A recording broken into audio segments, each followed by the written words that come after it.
The 59th session of the Committee Against Torture of the United Nations is being held from the 7th of November to the 7th of December. The Sri Lankan delegation presented a report on torture at the committee meeting.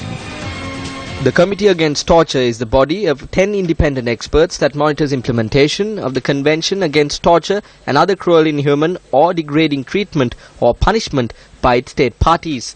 The Sri Lankan delegation was headed by Attorney General Jayantha Jayasuriya, and the members included DIG Ajit Rohana representing the legal division of the police, Sisira Mendis, Chief of National Intelligence from the Ministry of Defence, and several others.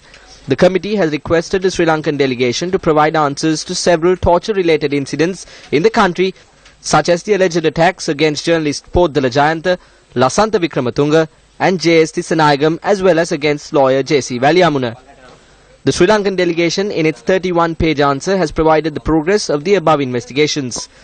Several members of the committee raised questions from the Sri Lankan delegation. One general question put, and it was quoted again in your replies, the directive of the National Human Rights Commission to those responsible for security, the army and other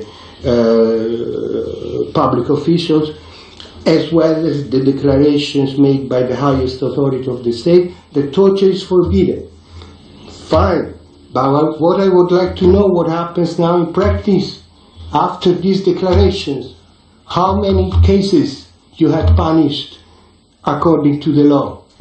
Here the situation is where the investigations had been completed and the accused have been charged in different high courts. So this is not a situation where the investigations is either on or after the investigation the matter is referred to the Attorney General. Now here I think in few other questions also I noticed, or perhaps it may be prudent to make it a little more clearer, the role of the Attorney General as against the role of the Attorney General in certain other jurisdictions. The Attorney General does not have investigative powers.